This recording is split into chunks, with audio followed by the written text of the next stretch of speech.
Welcome to the Sankofa Pan-Africa series. My name is Bomi Onyison.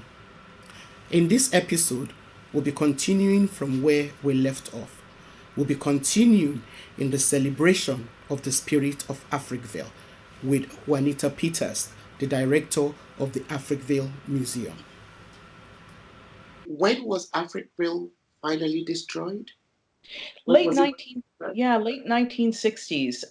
The last person to leave was Paul Carvery in 1970. But the majority of the community was demolished by 1967-68. And just to add insult to injury, here we are, 2020, and people are still asking the question. So if you come to Africville, you will see the wide open land where, originally the narrative as to why Africville had to be destroyed was for industrial reasons. It was part of the Industrial Revolution. But if you come to Africville, you'll see that that did not happen. And so people say our lives were disrupted, our lives were changed forever.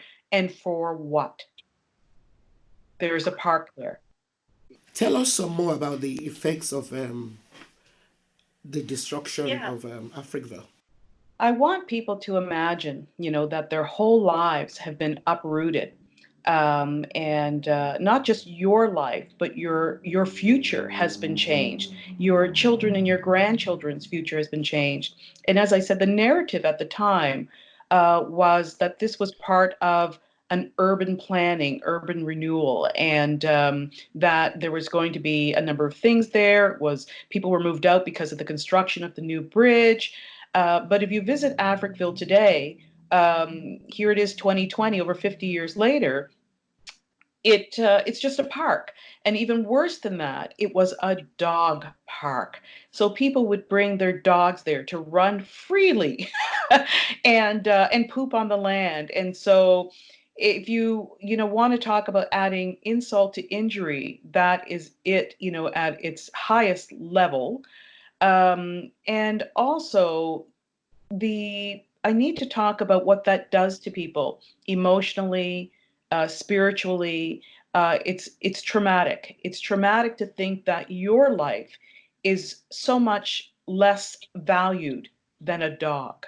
I know I visited Africville a few times when I lived in Nova Scotia, and it was always so heartbreaking. Especially, I remember going there, I think, on a Sunday after church, and the whole park was filled with people who had brought their dogs, to walk, and they were pooing all over the place. And it was just very, very depressing because by then I had heard about the kind of the rich cultural life that existed in the place known as Africville before it was razed to the ground. I mean, there were his churches, it was a whole vibrant community, that was destroyed, and then turned into a place where people could just bring their dogs to. It's sad. So nothing much has happened. Well, about 10 years ago, 9 or 10 years ago, the government did redesignate it as not an off-leash dog park. People can still bring their dogs, though, but they have to be on leash. And as executive director of the museum, I'm often having to go out and explain to people that their dogs can't run free on the land. You'd be very surprised as to the reaction that I get from some people. Most people understand, and we redirect them as to where they can go. And other people actually take offense that they cannot let their dogs run free on this land. They look at it as their right. And so it's very interesting last year because the museum portion of the land, which is 2.5 acres, is private property. It is owned by the Africville Heritage Trust, which I manage. And so last year, just as an experiment, I put signs up on our property saying no dogs allowed. And it seems to have spread into people thinking that also means the park, and I'm good with that. I also know there used to be gatherings, to commemorate the destruction of Africville.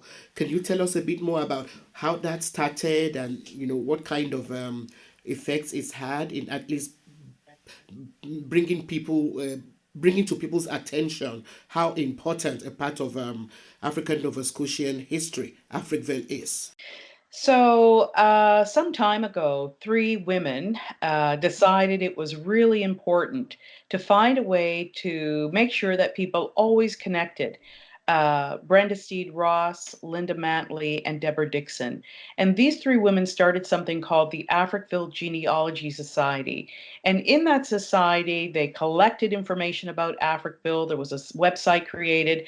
And most importantly, they started something called the Africville Reunion. And that reunion gathers and invites people who are descendants from Africville to come back and be on the land. They pitch their tents for 4 days or up to 10 days every 5 years. And they pitch those tents, those trailers, those motorhomes on the spots where their family home would have been.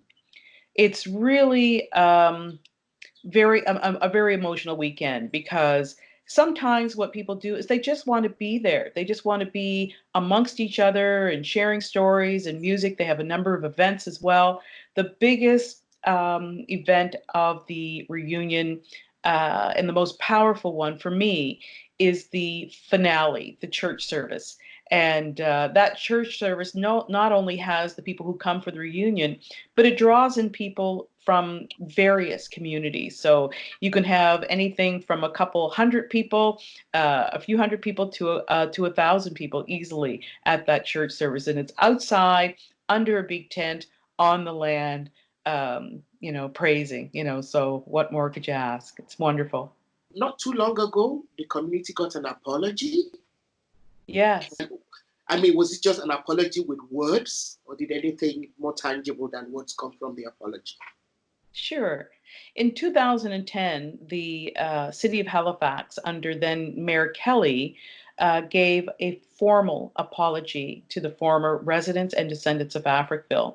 And in that apology came 2.5 acres of original Africville land to the trust, and also monies to build what is now known as the Africville Museum. It is a replica of Seaview Baptist Church, one of the original churches in Africville. And inside, it houses artifacts and stories of Africville. And those stories come through everything from interpretive panels to actual touch kiosks where you can touch the kiosk and listen to stories and see former residents telling particular stories about life in Africville. So in the last few years, we've had a number of different partnerships with the city in helping us find other ways to tell those stories. We have 6 new interpretation pieces that are going in on the land, so outside the church, that'll be there by this probably this late summer. And those pieces will tell stories that are not inside the museum. And one of my favorite pieces that I'm looking forward to is telling the story of one of Africville's longest protesters. His name is Eddie Carvery. And Eddie has been protesting the destruction of Africville since the 1970s.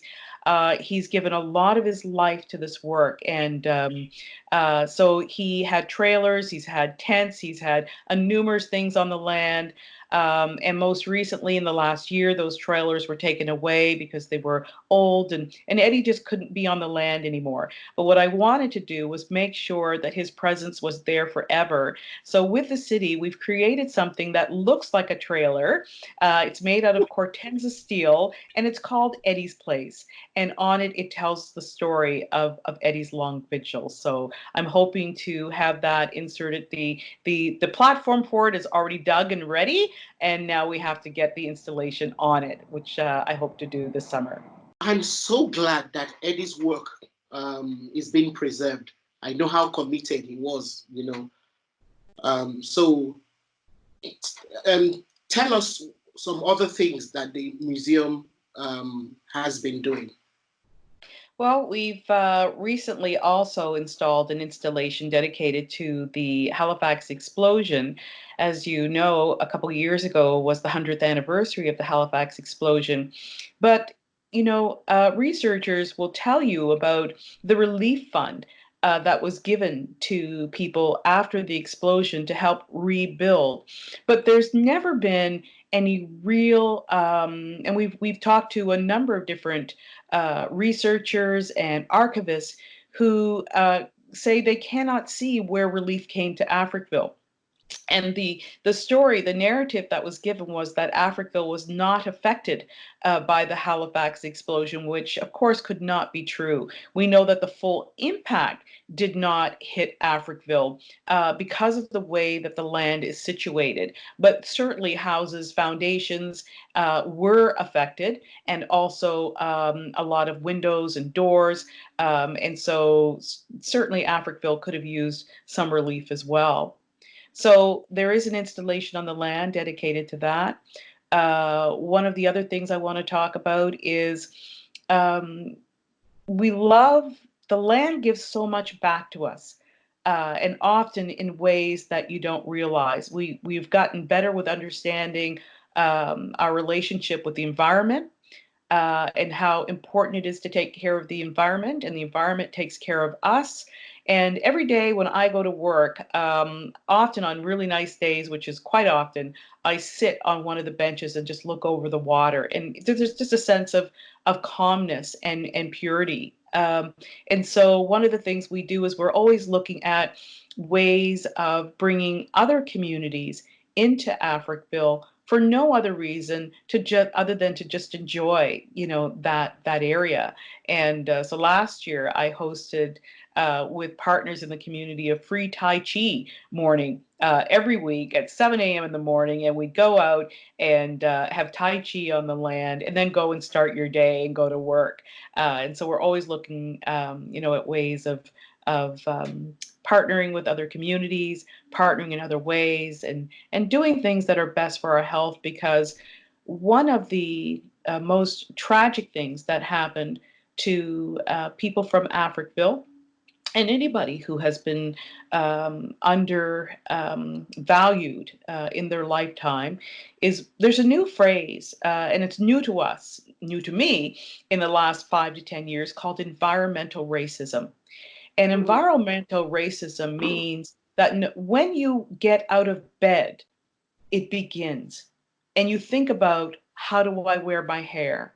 What clothes am I going to wear? When I walk out this door, how is society going to greet me? What may happen to me today? When a police drives by, do I need to be nervous? Do I need to be concerned? When I go into the grocery store, do I need to be concerned? Is someone going to follow me? Are people going to think that I'm stealing?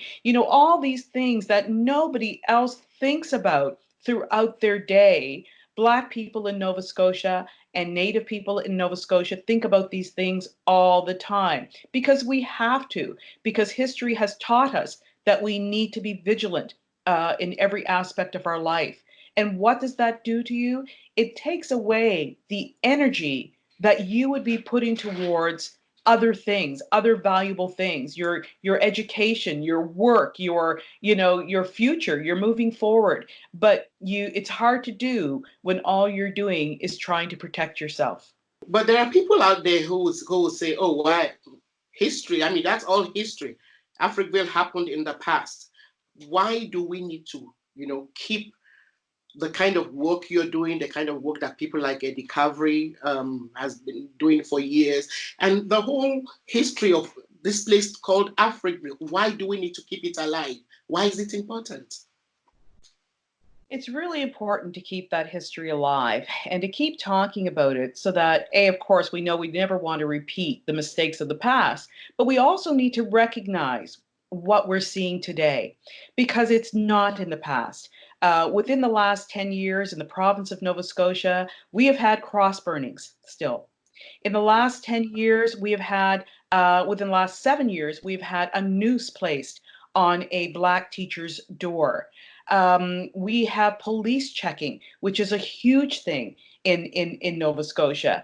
You know, I remember, again, not because I didn't grow up here, I didn't recognize this until someone pointed it out to me, that less than 10 years ago, I was in a grocery store and made a comic phone call to a friend of mine and said, I think this guy is following me.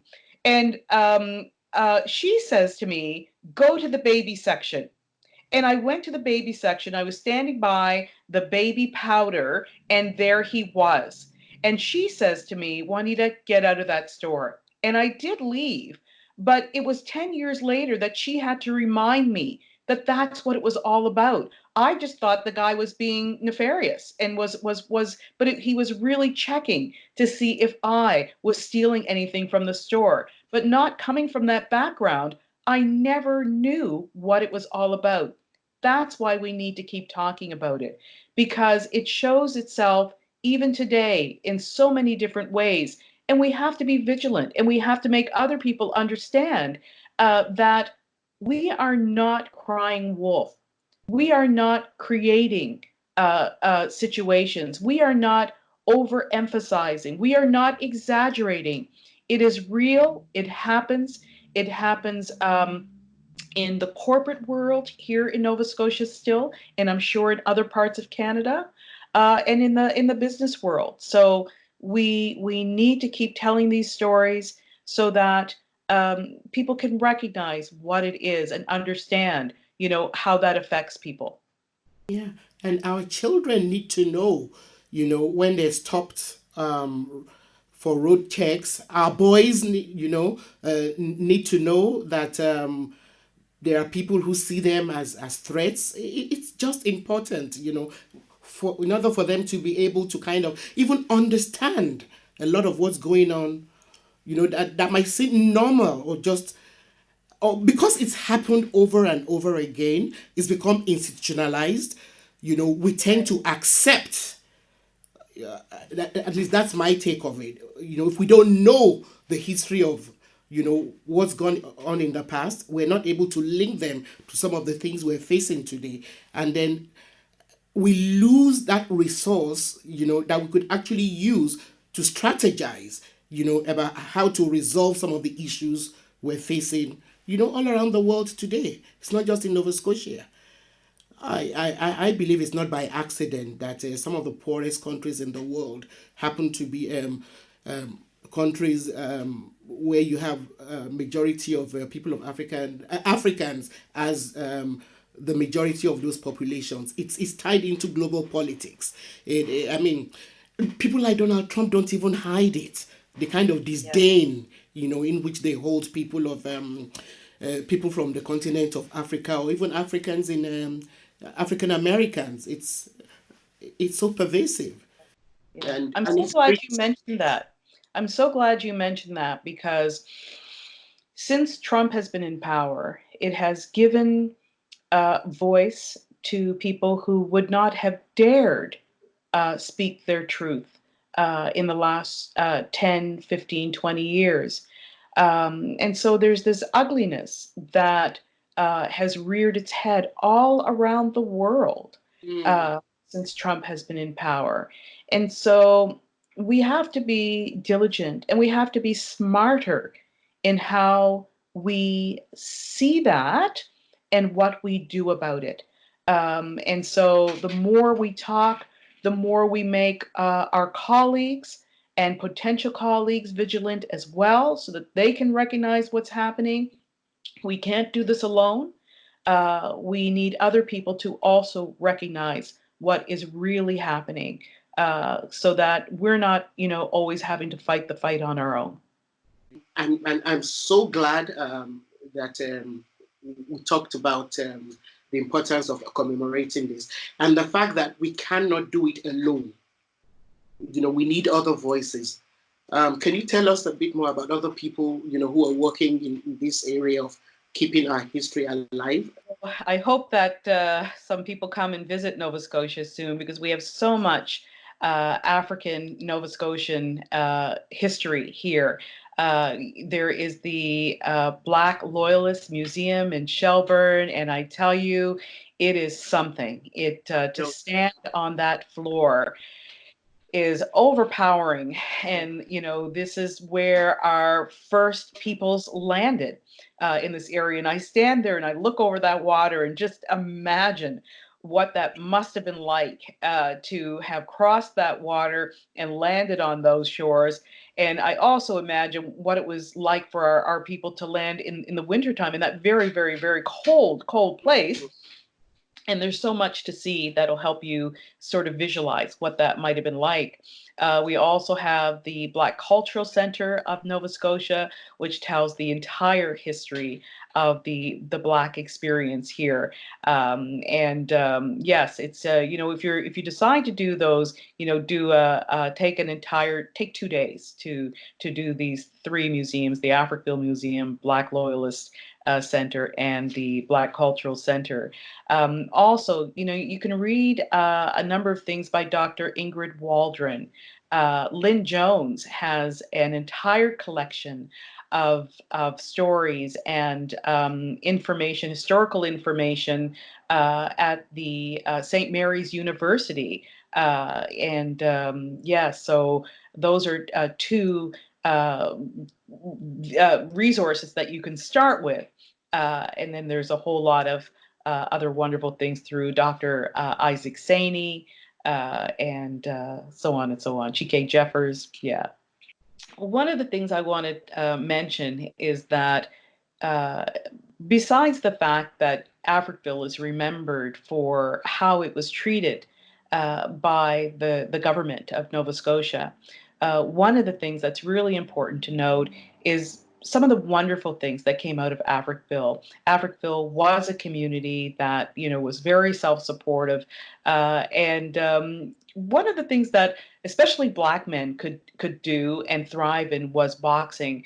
And actually, George Dixon from Africville, who was born in 1870, was the first ever Black athlete in the entire world to win a world championship in the entire world.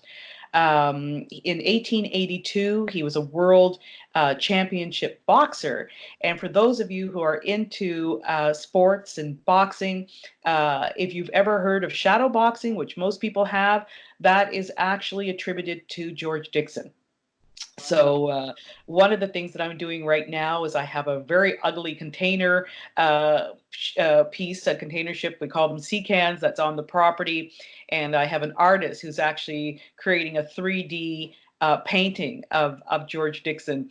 That'll be on. It'll be a boxing ring with George Dixon in it, and that'll be on the property as a piece of art for people to look at. The other person, Portia White, Yes. who was an international contralto singer. Well, one of the ways that Portia paid for her conservatory music lessons was she had received a teaching degree from Dalhousie University, and she taught primary in Africville. So she taught primary school in the little community of Africville in Lucasville, and that gave her the funds to continue her music studies. And of There's course, a most documentary. Sylvia Hamilton made a documentary about her life, didn't she? that's right. It's called Portia White, Think on Me. Mhm. And that is accessible. You can probably get it in any library. And if you can't, just go online, and I'm sure you'll be able to watch it online. Portia White, Think on Me. And also, a lot of people will have heard of Duke Ellington. Duke Ellington spent a lot of time in Africville, and his longtime companion was from Africville. Her heritage was in Africville. And in fact, I have a new exhibit called A Walk Through Africville. It's 800 feet, square feet. And in that exhibit is a song that Duke Ellington wrote for this descendant of Africville called Clara. And so a lot of wonderful things came out of Africville and were part of the Africville history. Thank you so much, Juanita, for enriching our lives, with this session, on Africville. It's certainly a history worth celebrating. Wherever there are Africans alive, we need to celebrate the spirit of Africville. Yes, my absolute pleasure. And I love telling the story of Africville because it is a story of resilience. Every time I always say I treat it like the Grinch who stole Christmas. The Grinch thought you could take all these things away and people would stop celebrating Christmas. You take the presents away, you take the music away, you take the food away. And they did the same to Africville. They took the church away, they took the houses away, but people still celebrate and still come together and share stories to remind everybody what was really important about Africville. I hope this episode and the last one on Africville have highlighted for us some of the interconnectedness that are often lost in mainstream history. Thank you for being a part of it. Please don't forget to subscribe if you have not already done so. Please feel free to share and like the videos. See you next time.